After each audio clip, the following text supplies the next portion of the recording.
Well, it's time for the next installment of the FESU defensive sit-down for the week. This time we have defensive end Antonio Golden and free safety Mike Hicks Jr. First, for both of you, how important for the team has it been to get back out there to play these two real games against an opponent this spring, and also how has it helped the defensive unit's progress and growth? As a defense, it shows that we're ready for the fall coming up, that we've been moving fast, and now that all we have to do is work in the summer and everything will be good for the fall season. It felt good to be back. We got a chance to get a little chemistry building between each unit, each group on the field, so that those couple games, it paid dividend. We produced on the field, so hopefully that produced even better defensive performances in the fall. Well, on the defensive line, Antonio, in 2019, it was really a time where it seemed like you may have started to make a name for yourself along with the other talented defensive ends we have amongst the group. You seem to have picked up where you left off here in the spring with 8 tackles and 2.5 tackles for loss and a sack. How fun is it to be regular in the other team's backfield? Oh, it feels good. Just being back on the field after a long time being off, being able to show your craft and what you worked on for so long, it feels good to be able to get back into it. What do you see as your role as one of the more experienced players now on the defensive end and the key defensive line for the upcoming fall season? It feels good because now, at one point, I was a young guy, but now we have a lot of freshmen and upcoming sophomores. So it's like now that they can see that I'm the senior end that can guide them to where they need to be in the future. Well, how do you improve upon you had a very successful 2019 season with 10.5 tackles for loss and 3 sacks. Now the team will be counting upon you to really improve upon that. How have you been working to get to that point, as it's starting to see here in the spring, as it seemed last Saturday that you, right at the beginning of the game, that you were in the backfield more than their running back? Lately, I've been more focused on my pass rush and more technique instead of just coming off the ball, so it paid dividend more and more that now that my technique and everything is showing that I can play ball more fluently.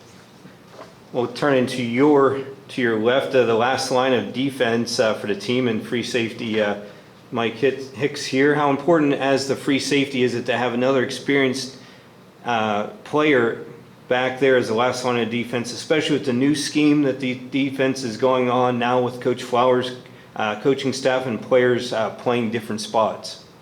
It feels good. It was a smooth transition from Kevin Porter, the old coach defense, to Coach Trips. The experience played a lot because the experience just makes the game a little bit slower for you back there. So the slower the game, the faster I get my reads, the faster I can play. Well, what do you feel you bring to the defensive backfield there as you were able to lead the conference in interceptions back in 2019? Confidence and, like you said, the experience. So the coaches, they trust me. They instill a lot of confidence in me. So that's just giving me that little extra motivation to go out and make plays, especially playing along with my brothers. Well, lastly, what would you consider a successful upcoming season for yourself and also the defensive secondary as a whole? For myself, I just want to have a better season, go out with a bang my last year. So I just want to build upon that 2019 season as a secondary. We made it our goal to be the #1 ranked secondary in the nation, let alone D2 or the SIEC. So. Well, wrapping up our time here is the sit down with two of our defenders for the upcoming fall and through this spring. What do the two of you feel would be considered a successful, not only for the defensive unit, but for the team in general for this upcoming season, with the expectations I know are high on the coaching staff, as well as I think that they should be for yourselves as well?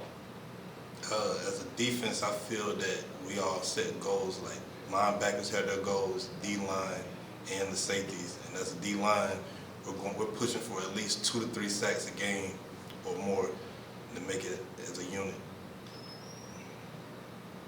As a defense, we're trying to withstand that Fort Valley tradition of having one of the best defenses as a whole in D2, the nation, everything. And as a team, it's ring or bust, really. That's how we're looking at it. We're trying to be past just a conference championship. We're trying to be recognized at a national level.